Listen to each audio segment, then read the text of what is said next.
La parole est à Monsieur Bricout.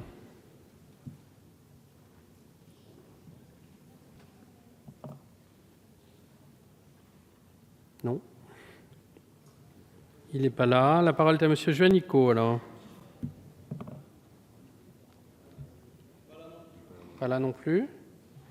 Bien. Eh bien, nous passerons directement à Monsieur Viala, qui n'est pas là non plus. Bon, écoutez, c'est un débat qui va vite. Monsieur Quatennens, êtes-vous là? La parole est à Monsieur Quatennens. Merci, Monsieur le Président. Bon, alors, mes chers collègues de La République En Marche, Madame la Ministre, Monsieur le rapporteur, j'ai attentivement écouté toutes vos explications, notamment depuis hier soir, et finalement, en les écoutant, je me dis qu'il y a deux options.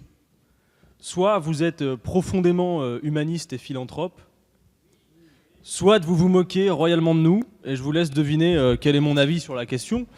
Les jours, les heures passent, et force est de constater que votre gouvernement est de plus en plus habilité à légiférer par ordonnance sur l'ordre juridique et social des salariés du secteur privé. En moins de 24 heures, cette Assemblée vient de reléguer littéralement l'accord de branche au rôle d'exception et de promouvoir l'accord d'entreprise en le faisant devenir la règle. Vous avez donc ouvert la voie à un code du travail par entreprise. Hier soir, vous avez achevé de rédiger la recette d'un potage hasardeux en fusionnant des instances représentatives du personnel dont l'utilité de chacune d'entre elles a largement été démontrée et avérée.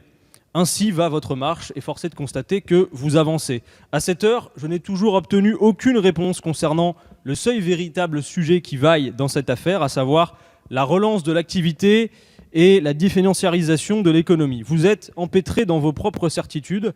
Il faudra donc probablement attendre la traduction des articles en ordonnance et leur application pour que les faits viennent à coup sûr vous démentir. Nous voici donc rendus à l'analyse de l'article 3, où sous couvert de mutation économique, vous élargissez la brèche, et je vous propose un poncif après libérer les énergies, le pari de la confiance. Pour cet article, ce devrait être « Le monde change ». Travail de nuit, télétravail et nouvelles formes de travail. Bref, on avance vers l'ubérisation généralisée qui permettra de baisser a priori le chômage, mais artificiellement au prix d'une plus forte précarité. Et enfin, surtout, je termine sur la barémisation des dommages et intérêts. Il s'agit bien d'un licenciement abusif dont nous parlons.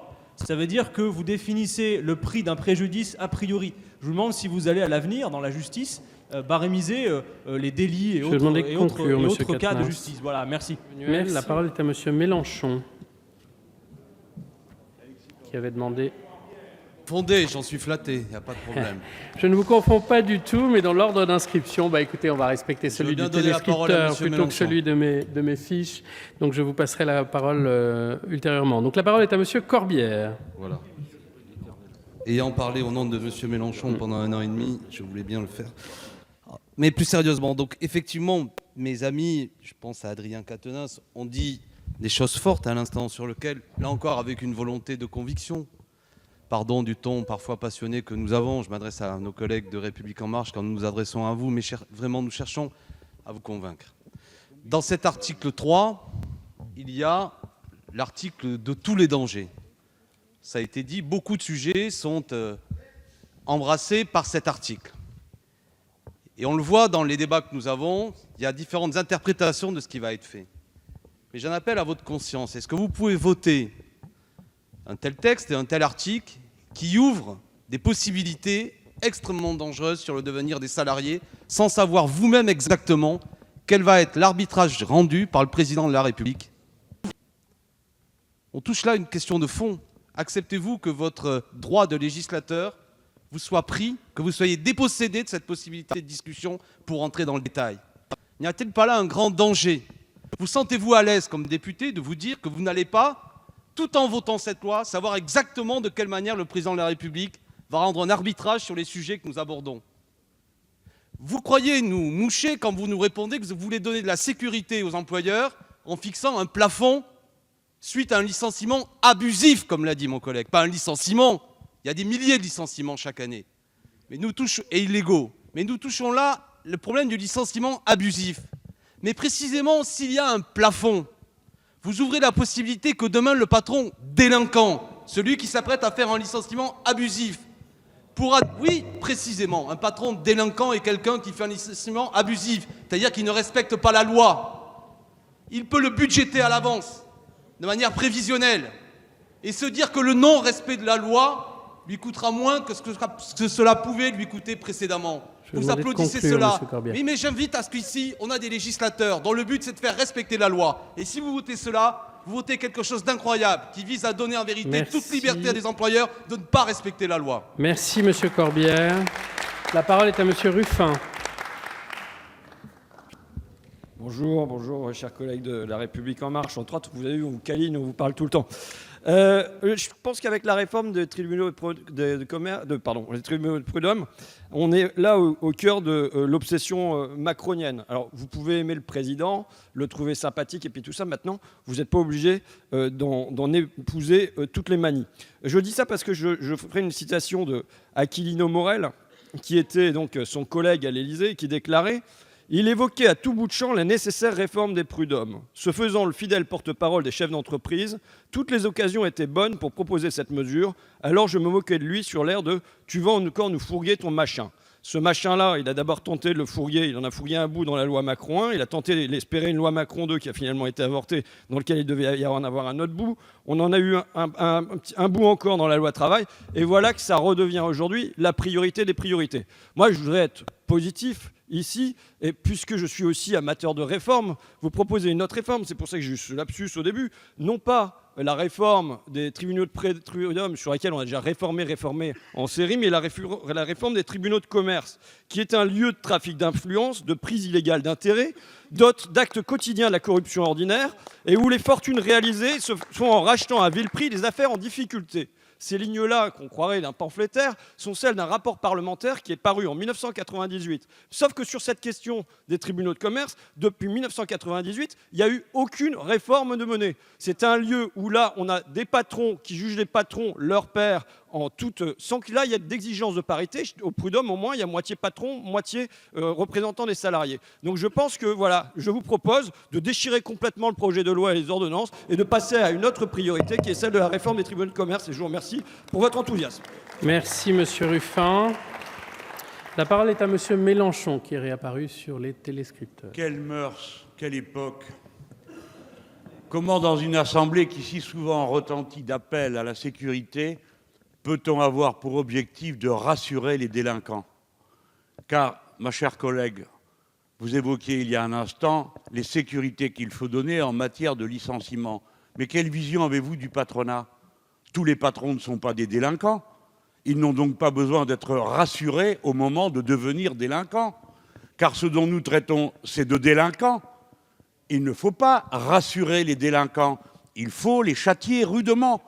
Car les pauvres gens qui sont victimes de leur délinquance, lorsqu'ils arrivent au tribunal de prud'homme, au moment où intervient le jugement, c'est qu'ils ont déjà surmonté toutes les embûches qui a précédé le licenciement, puis le déroulement d'un licenciement où les décisions ont été prises contrairement à la loi. Ils ne viennent dans ce tribunal que pour faire respecter leurs bons droits. Fort heureusement, tous les licenciements ne finissent pas au prud'homme. Cela voudrait dire que la classe patronale tout entière serait faite de délinquants. Ce n'est pas le cas. Il ne faut pas rassurer les délinquants. C'est pourquoi il ne faut pas mettre de plafond, de sorte qu'ils aient peur et qu'au moment de prendre leurs décisions, ils ne se disent pas « Oh ben je m'en fous, ça me coûtera tant ». Car celui qui a été capable de faire un licenciement abusif est capable de se tenir ce raisonnement. Je vous invite à y réfléchir avec soin. On ne parle pas d'un tribunal qui arbitre des licenciements. On parle d'un tribunal qui juge d'actes contraires à la loi. C'est tout.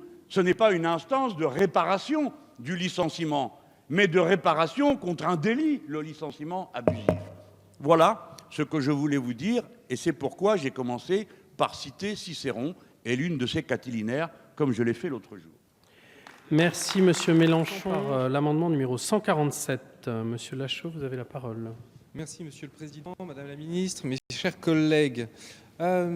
Dans cet article, il y a un mot qui revient à chaque alinéa, c'est le mot sécurisant, sécurisant, sécurisant.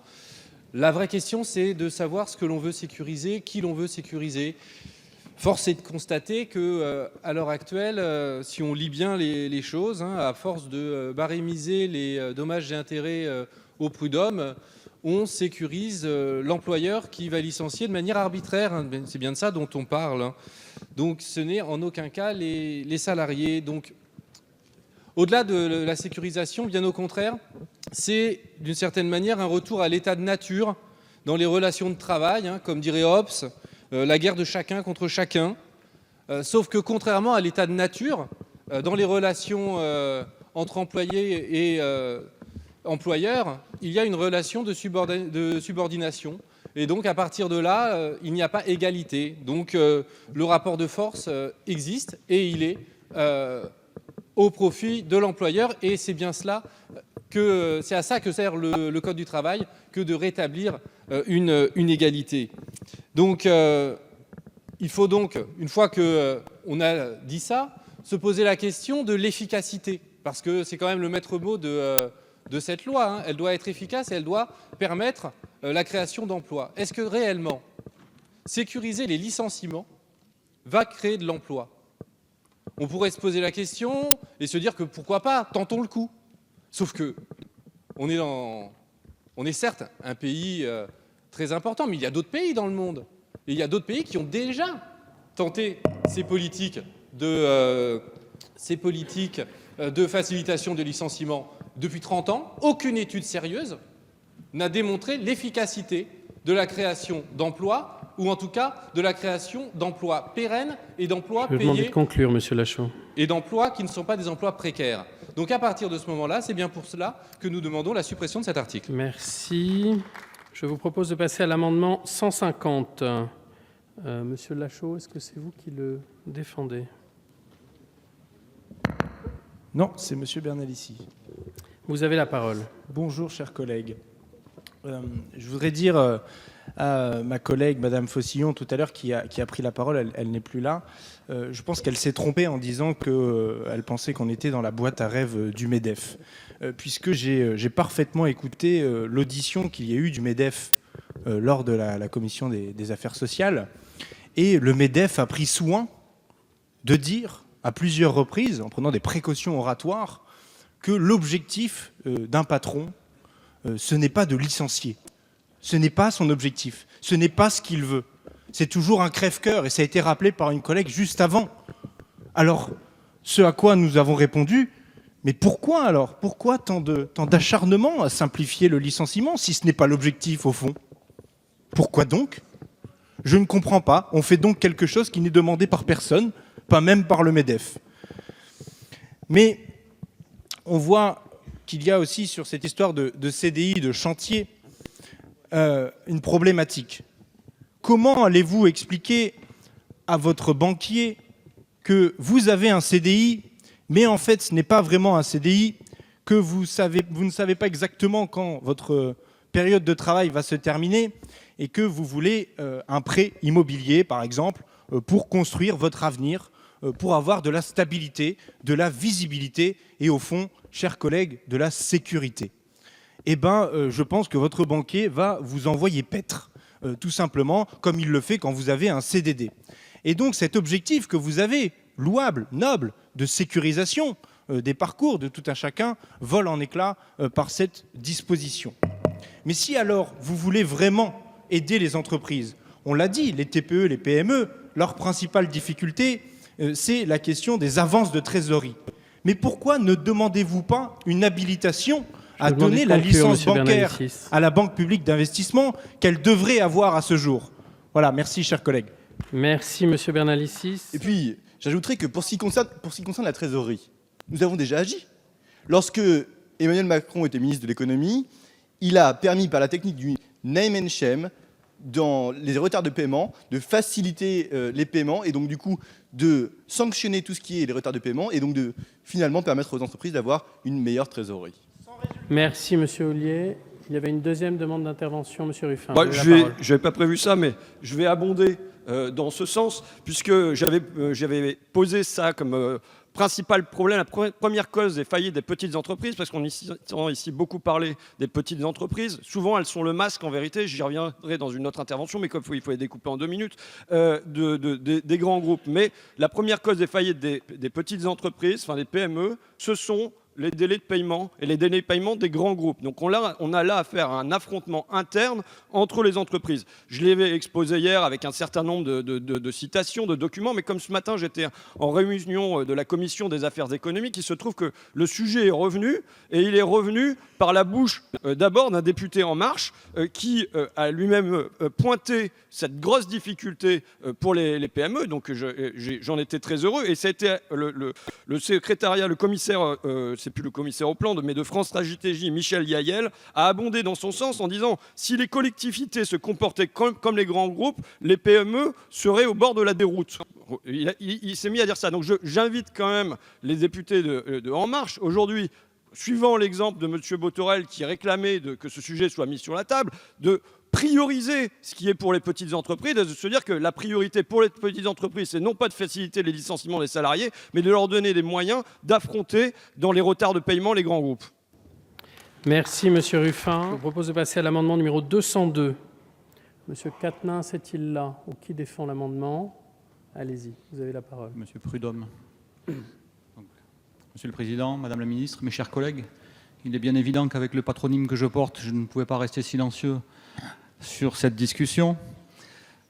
L'amendement 202 vise à proposer le remplacement des alinéas 2 à 9 de l'article 3 par une disposition permettant de sécuriser les salariés dans leurs relations de travail ou durant leur rupture de contrat. En effet, Madame la Ministre, vous proposez ici un barème obligatoire concernant les dommages et intérêts pour les licenciements illégaux, et je voudrais répondre à ma collègue députée de Gironde qui semblait avoir omis que c'était bien des licenciements illégaux dont on parlait. Et voilà, c'est bien de cela dont il faut se prémunir et qu'il faut pouvoir sanctionner. Donc en fait, la disposition permet à des employeurs peu scrupuleux, et même si on sait bien qu'ils ne sont pas la majorité, de calculer facilement ce qui leur coûterait de déroger à la loi en licenciant abusivement un salarié. C'est la porte ouverte à toutes les discriminations, puisqu'il sera possible désormais d'évaluer la somme nécessaire pour couvrir le licenciement de ceux qui gênent. Ici, un syndicaliste trop actif, là, une femme enceinte. Et comment va-t-on faire si demain c'est une femme enceinte et syndicaliste? On va cumuler les plafonds. Comme à l'habitude, Madame la Ministre, vous demanderez à ce que cet amendement soit rejeté. Mais nous voulons que les gens sachent ce qui les attend avec ce projet, et nous répéterons inlassablement ceci. Nous continuerons à faire notre travail d'éducation populaire en expliquant point par point les attaques que vous voulez faire subir aux travailleurs. Ainsi, nous proposons de rédiger ce qui deviendrait l'alinéa 2, sécuriser la relation de travail au bénéfice des salariés de droit privé. Et enfin, pour conclure, je voudrais quand même décrypter cette novlangue que l'on entend depuis quelques jours. À force de vouloir lever les freins de l'économie, mes chers collègues, mécaniquement, vous allez aller dans le mur. Nous abordons des amendements identiques, en commençant par le numéro 153. Est-il défendu? Vous avez la parole. À mon tour de vous régaler également. J'aime bien ce terme. Donc on parle ici des plafonnements des indemnités prud'homales. Et mes collègues vous l'ont expliqué tout à l'heure, que ça peut rentrer tout à fait dans un calcul économique. Voilà, moi, chef d'entreprise cynique, je pourrais en être un. D'ailleurs, nous sommes tous des chefs d'entreprise maintenant, puisque nous sommes députés employeurs. Nous allons embaucher des gens. Et je voudrais vous faire remarquer que nous allons avoir beaucoup de facilité pour esclavagiser nos futurs collaborateurs avec ce qui est prévu dans les ordonnances. Ça va totalement à l'encontre, en plus, de ce qui est prévu et ce qui est dans la tuyauterie, dirons-nous, d'augmenter les protections des collaborateurs d'élus et notamment de parlementaires. Donc, ces indemnités prud'homales, voilà cet avantage-coût qui est vraiment le comble du cynisme. Là où il faudrait pouvoir laisser aux juges les moyens de punir à la hauteur de ce qui est dû le coupable, le délinquant. Mais au fond, vous parlez d'instabilité permanente, que c'est la crainte des employeurs, que ce système vraiment qui change en permanence. Mais qu'êtes-vous en train de faire? Si ce n'est de changer à nouveau le code du travail qui a déjà été changé l'année dernière et qui continuera d'être changé en plus par une méthode qui n'est pas du tout claire, qui n'est pas du tout stable, qui est celle des ordonnances, où nous apprendrons au mois de septembre éventuellement le contenu des ordonnances. On avance à tâtons, on avance dans le flou, dans le brouillard. Vraiment, quelle instabilité. Et si j'étais entrepreneur, je serais bien en peine. Merci, Monsieur Bernalicis. Nous passons à l'amendement numéro 93. Est-il défendu? Oui, vous avez la parole. Oui, c'est un amendement qui vise à modifier l'alinéa 4, relative effectivement à cette histoire de barémisation des prud'hommes. Moi, je crois qu'il ne faut pas tourner autour du pot. Cette question de transformation et de plafonnement des dommages et intérêts des prud'hommes, ce n'est rien de moins en réalité qu'une sécurisation des licenciements. Je rappelle une première chose, c'est qu'aujourd'hui, dans la société française, dans l'économie française, on a beaucoup de moyens de licencier. Depuis la question de la rupture conventionnelle, il n'est plus nécessaire d'avoir besoin d'un motif économique pour licencier un salarié. Donc ici, de quoi s'agit-il? Il s'agit en réalité de presque proposer une espèce d'assurance, une espèce de facilité aux entreprises pour pouvoir licencier ceux qui auparavant étaient considérés comme des licenciements abusifs. En réalité, c'est la fin du CDI. Alors on me dira, mais pourquoi ce serait le cas? Tout simplement parce qu'on voit bien qu'une grande entreprise, parce que ce texte avantage les grandes entreprises, dès lors qu'il voudra se débarrasser d'un salarié sans, nécessité et sans nécessité économique et sans justification, par exemple un syndicaliste jugé trop actif, eh bien il saura désormais combien ça lui coûte. Et donc il arrivera devant ce qui sera devenu une espèce de chambre d'enregistrement et non plus un tribunal. Donc c'est une loi de sécurisation des licenciements et qui avantage en plus les grandes entreprises par rapport aux PME, TPE, et qui en plus a un problème, qui introduit un cercle non vertueux, puisque les entreprises qui, elles, joueront le jeu, feront face à une espèce de dumping généralisé du fait de la facilitation de ces licenciements. Avec le CDI de chantier, on peut dire que c'est la fin du CDI que vous proposez, et c'est pour ça que nous proposons un amendement qui, au contraire, restaure le caractère indéterminé du CDI et protège les salariés à travers ce que doivent rester les prud'hommes. Merci, Monsieur Coquerel. Et je vous propose de passer à l'amendement numéro 108. Et je donne la parole à... Oui, merci, Monsieur le Président. Cet amendement vise à renforcer les indemnités prud'homales et non pas les plafonner.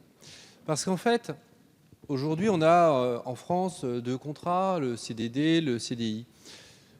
L'un des rares avantages du CDD comparé au CDI, c'est qu'à la fin, il y a des indemnités de précarité. Alors oui, en effet, le salarié les connaît, l'employeur les connaît également au moment où il embauche son salarié. Il sait combien va lui coûter la fin du CDD. Là, avec la réforme que vous proposez, l'employeur va connaître le coût de la fin du CDI. Donc à partir de ce moment-là, je me demande bien quelle est la différence entre le CDD et le CDI si on applique votre réforme.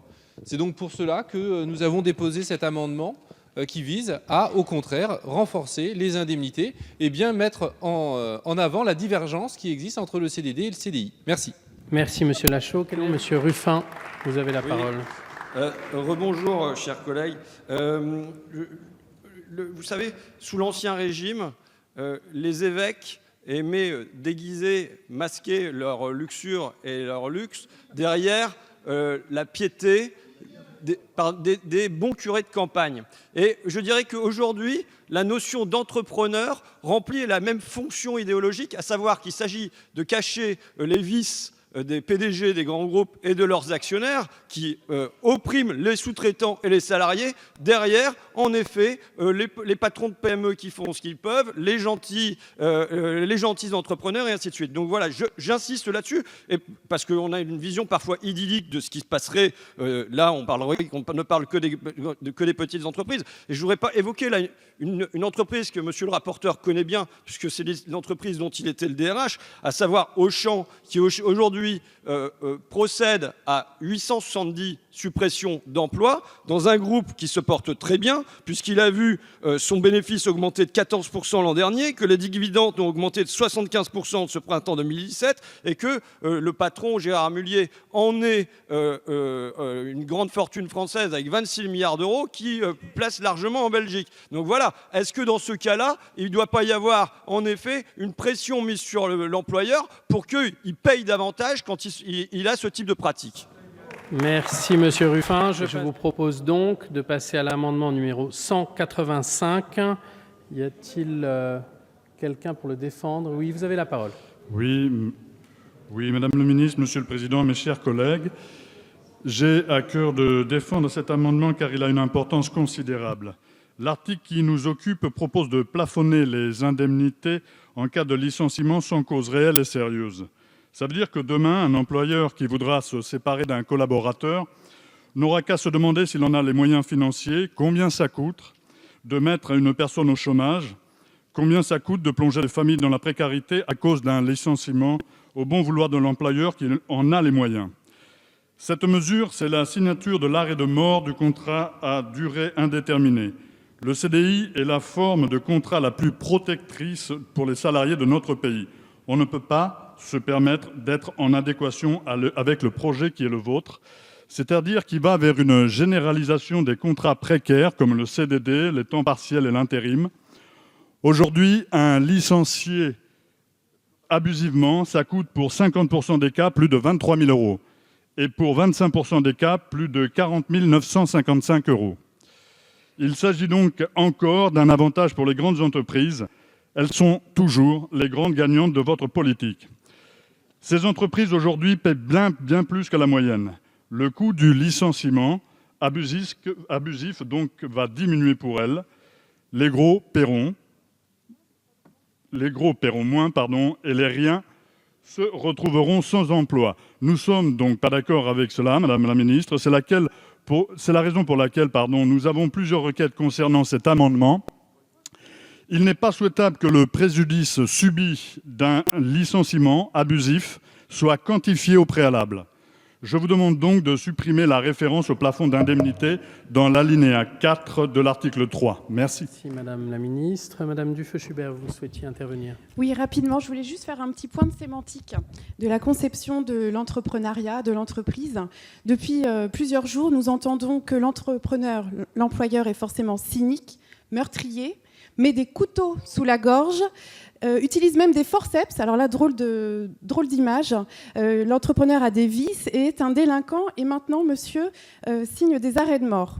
Pour La République En Marche, l'entreprise est au contraire synonyme d'optimisme, d'innovation, moteur de créativité pour l'emploi, de co-construction pour les employés et pour l'entreprise autour d'un projet.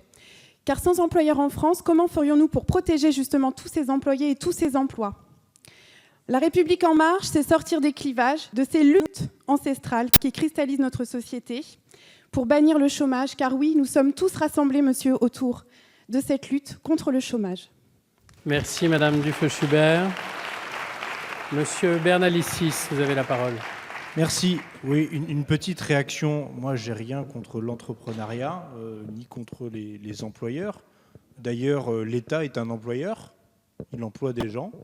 Et c'est très bien pour des missions de service public, des enseignants, des policiers, des inspecteurs des finances publiques, des tas de fonctionnaires.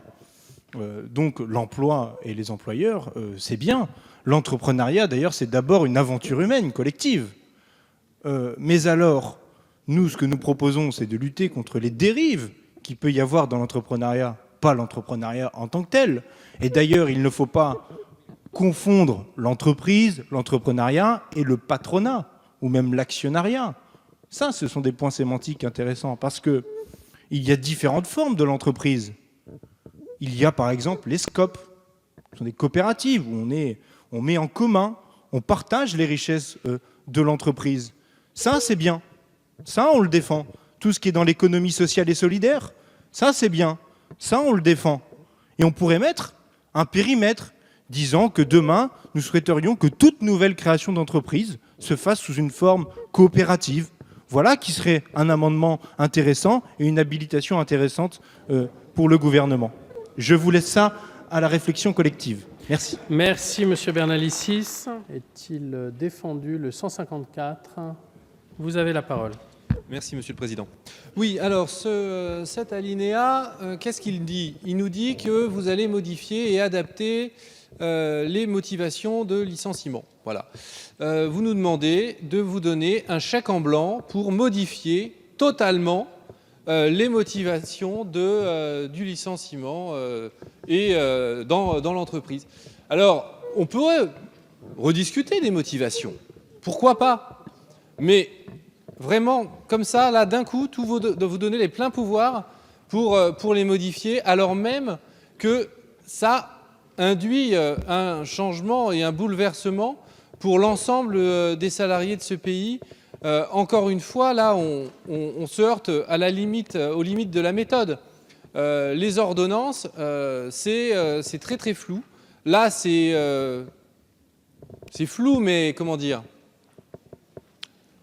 Vu le reste du texte, nous n'avons que malheureusement peu de doutes sur le contenu au final de la réforme, et nous avons bien conscience que cette réforme se fera au détriment des droits des salariés, sans pour autant que cela ait des conséquences bénéfiques pour l'économie, pour la création d'emplois, voire même pour la pérennité des entreprises françaises. Merci Monsieur Lachaud. Merci Madame la Ministre. En réponse à la Commission au gouvernement, Monsieur Ruffin, vous avez la parole. Je voudrais rebondir sur ce qu'a dit tout à l'heure la collègue de La République En Marche, qui disait qu'avec La République En Marche, ça allait être la fin des conflits.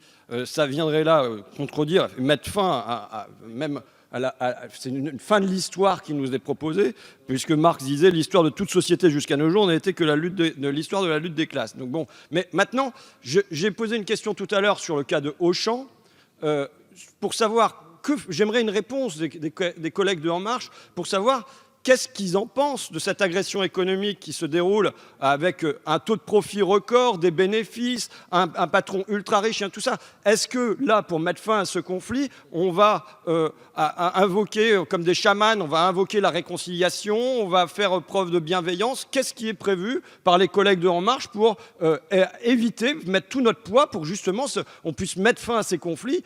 Voilà, j'attends vos propositions sur ce sujet. Merci Monsieur Ruffin. Je vous propose de passer à l'examen de l'amendement numéro 102. Est-il défendu? Monsieur Coquerel, vous avez la parole. Excusez-moi, ça vient plutôt que prévu. Monsieur le Président, chers collègues, par rapport à ce que disait mon ami François Ruffin en citant Marx, moi je voudrais citer Warren Buffett qui expliquait qu'il y a bien une lutte des classes, et la preuve c'était que ses congénères l'avaient gagné. Il parlait évidemment du capitalisme international. Au-delà de ça, on est dans un contexte où on voit bien, moi j'entends les collègues d'En Marche nous expliquer qu'en réalité, finalement, pourquoi gênons-nous la bonne marche des entreprises? Vous savez, dans une société, dès lors qu'il y a un pouvoir, la différence avec la loi de la jungle, c'est que la société s'organise pour faire en sorte de réguler justement ce pouvoir et de limiter, j'allais dire, ses excès. Or, le pouvoir existe dans une entreprise, et je vous rappelle même que il y a des règles juridiques qui expliquent qu'il y a un lien de subordination entre celui qui paye et celui qui vend sa force de travail à celui qui paye. Autrement dit, on est bien là dans un rapport de pouvoir. Et ce qui a été construit, et non pas de manière naturelle, parce que moi ce qui m'étonne, c'est que la manière dont vous vous exprimez, pourquoi toutes les lois sociales, pourquoi les textes constitutionnels ont-ils été nécessaires si, de manière naturelle, finalement, l'entreprise et le rapport entre le patron et les salariés n'avaient pas elle-même produit ce qui aujourd'hui protège le salarié? Ça n'a jamais été vu. Ça a été les acquis de lutte sociale, ça a été les acquis de la libération, etc. Bon. Je reviens maintenant à l'amendement une fois ce fait. Alors, vous expliquez d'une part que vous mettez des planchers et des plafonds au niveau des indemnités prud'homales. Et là, cette fois-ci, vous limitez à travers cet alinéa qui est très ouvert et qui peut permettre toute interprétation une fois que vous aurez fait votre loi, vous limitez le recours et les procédures. C'est-à-dire que non seulement un salarié peut être licencié maintenant en cas de licenciement abusif, l'entreprise sait combien il va lui coûter, mais en plus de ça, le recours et les procédures deviennent extrêmement compliquées, et donc c'est là aussi une accentuation de la sécurisation des licenciements. Je vous remercie, Monsieur Coquerel. Merci, Monsieur le Vice-président. Je voulais intervenir en qualité d'avocat. Qualité d'avocate qui fait du droit du travail aussi bien côté employeur qu'employé. Et je pense qu'il faut qu'on revienne un petit peu à des considérations terre à terre. Je pense qu'il est important de se rappeler que oui, aujourd'hui, un avocat a la capacité d'évaluer le coût d'un licenciement. Oui, un avocat a la connaissance du barème qui sera plus ou moins appliqué par un juge. Oui, un avocat est aujourd'hui nécessaire pour tout employeur qui veut en effet rédiger une lettre de licenciement qui lui permettra de se prémunir contre un risque qui est un risque parfois exorbitant, il faut bien le dire, puisque des demandes exorbitantes sont faites parfois devant le Conseil des prud'hommes pour de simples vices de forme. Oui, ce sont des choses qui existent aujourd'hui, ce sont des considérations qui sont réelles, pragmatiques, et les propositions qui sont faites aujourd'hui n'ont pour objectif que de mettre cela à plat et de permettre aux dirigeants de PME, TPE, qui n'ont pas forcément les moyens ni l'envie de recourir à un conseil, de pouvoir connaître l'étendue de leurs droits. Merci Madame Avia. Monsieur Coquerel, vous avez la parole. Ouais, enfin, moi, je dirais qu'un chef d'entreprise, s'il ne sait pas établir une lettre de licenciement, il n'est pas capable de gérer une entreprise. Hein. Moi, je me demande bien, mais si, bien sûr, parce qu'il se trouve que je gère une entreprise, vous voyez, mes chers amis d'En Marche. Donc, en tout cas, jusqu'au moment où j'étais député, parce que je juge que le rôle de député nécessite de s'y adonner entièrement. Mais moi, je ne sais pas dans quel monde vous vivez.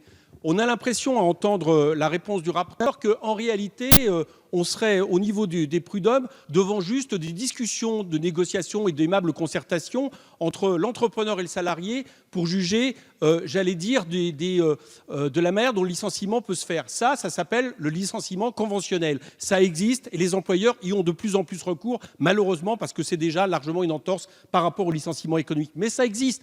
Donc, arrêtez. Quand on arrive devant les prud'hommes, d'abord, pour un salarié, c'est pas facile d'arriver devant les prud'hommes. Ne croyez pas ça. Ça nécessite effectivement une assistance juridique et la décision, elle n'est pas si facile à prendre. Ne croyez pas que c'est uniquement l'employeur pour qui c'est compliqué. Mais quand vous arrivez devant les prud'hommes, ça veut dire que c'est un licenciement abusif. C'est un licenciement qui n'est prévu par aucune règle. Et donc, arrêtez de faire comme si, là, en l'occurrence, on en arrivait dans les prud'hommes à une simple discussion aimable. Non, il est normal que quand on arrive à de telles extrémités, eh bien, le chef d'entreprise ne puisse pas savoir combien ça va lui coûter parce que c'est un licenciement anormal et il est normal, effectivement, de pouvoir faire un recours par rapport à ça.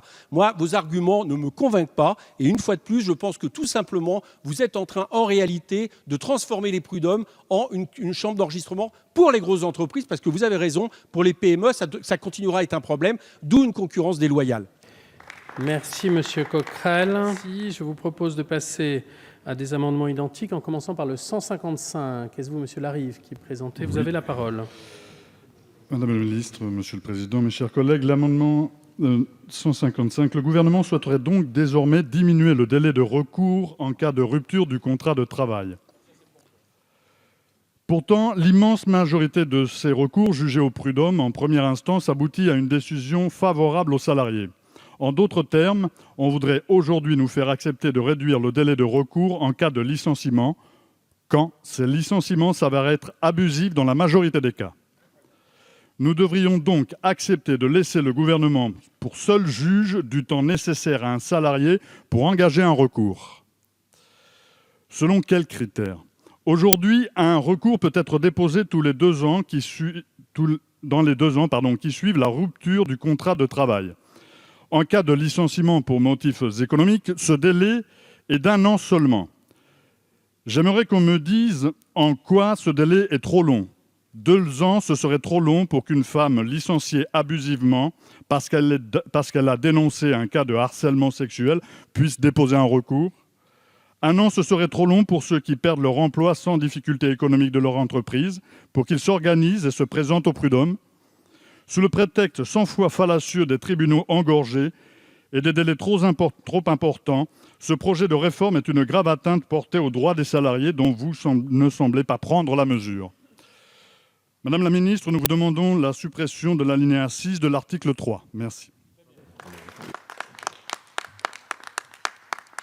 Je vous propose de passer à l'amendement numéro 99.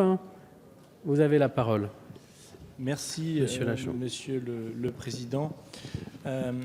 Oui, c'est sur la période, la réduction de la période pour pouvoir faire un recours. Je ne comprends pas bien dans cette justement dans cette période où on essaye de protéger, sécuriser, parce que c'est les mots qui reviennent souvent, les parcours professionnels, les parcours de vie. Quand on voit, et ça a été dit à plusieurs reprises, ô combien il est parfois, et même souvent, compliqué de faire la démarche du recours, parce que notre droit n'est pas forcément toujours simple, pourquoi donc vouloir raccourcir ce délai?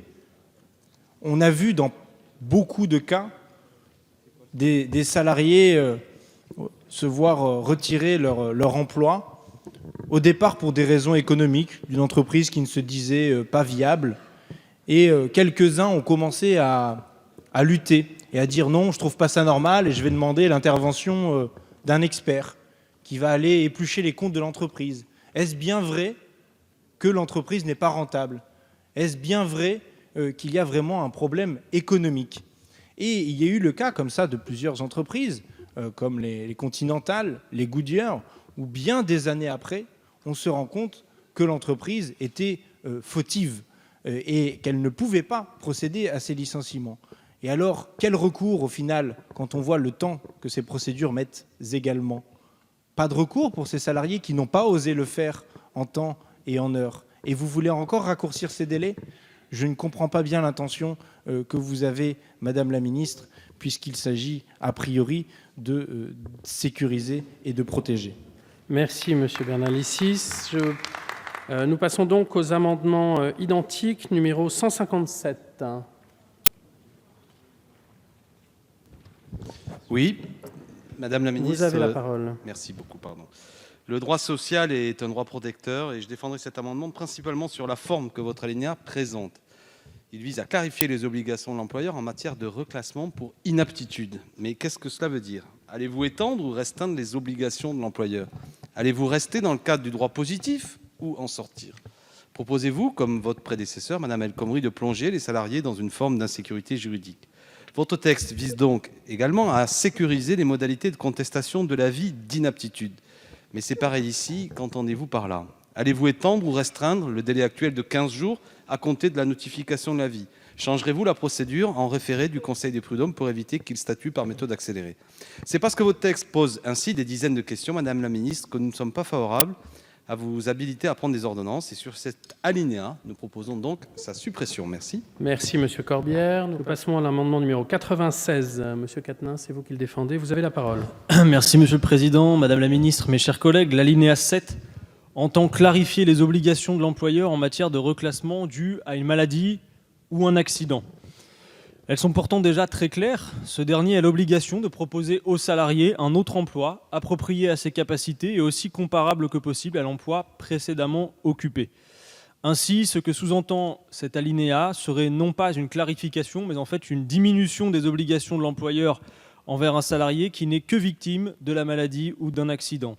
De plus, la loi El Khomri a fortement diminué les capacités de contestation de l'avis médical. La saisie de la formation en référé du Conseil des prud'hommes, en plus d'engorger ces tribunaux, devient de surcroît payante, alors que la décision revenait précédemment à un médecin inspecteur du travail. Vous demandez à un salarié malade victime d'un accident non seulement de se débrouiller tout seul, mais également de payer de sa poche s'il conteste la décision. C'est pourquoi nous plaidons pour remplacer le terme clarifiant de l'alinéa 7 par renforçant les obligations de l'employeur, mais également à réinstaurer la gratuité pour le salarié de la procédure de contestation de l'avis d'inaptitude en revenant à la situation antérieure à la loi El Khomri. Je vous remercie. On passe à l'amendement numéro 101. Monsieur Quatennens, vous avez la parole. Pardon, c'est Madame Autain. Madame Autain, vous avez la parole. Oui, Monsieur le Président. Pardon. La procédure de contestation de l'avis d'inaptitude est devenue payante puisqu'il faut désormais régler les frais d'expertise et les frais de justice alors qu'elle était gratuite auparavant. Donc c'est encore une façon de dissuader les salariés d'y avoir recours. Et d'ailleurs, quand on voit les tribunaux se vider, malheureusement, et à Bobigny, il y a eu une baisse de 30 à 40% des saisies dans les affaires de prud'hommes, on se dit que ce type de mesure n'y est pas pour rien. Bref, l'article présenté par le gouvernement vise à, je cite, clarifier les obligations en matière de reclassement. Cela peut être entendu comme la réduction du nombre d'obligations quant au reclassement d'un salarié déclaré inapte. Or, les obligations en matière de reclassement sont déjà parfaitement claires. Le seul problème qu'on pourrait y voir est qu'elles ne sont pas assez protectrices à l'égard des salariés. Or, si c'est bien le travail qui les a progressivement rendus inaptes, il serait particulièrement injuste que les salariés déjà touchés dans leur chair par des maladies professionnelles soient en plus sanctionnés légalement par le manque d'obligations qu'auraient les employeurs pour satisfaire à leur reclassement. Nous pouvons penser que la phrase, je cite, « L'emploi proposé est aussi comparable que possible à l'emploi précédemment occupé » soit supprimée à l'avenir. De même, il y a un risque que les délégués du personnel n'aient plus d'avis à donner sur les dits reclassements. Notre formulation propose donc de renforcer à la fois le rôle de l'inspection du travail, qui lui aussi, quand même bien laminé, c'est une question budgétaire, mais qui devient aussi une question d'accès au droit, pour permettre un contrôle extérieur de la légalité des reclassements et éviter ainsi que le salarié soit dépendant du seul arbitraire patronal. Et nous voulons aussi renforcer le rôle de la médecine du travail dans la décision de l'avis pour inaptitude pour reclassement, raison pour lesquelles l'alinéa est incomplet et demande de renforcer les protections des salariés. Merci Madame Autain.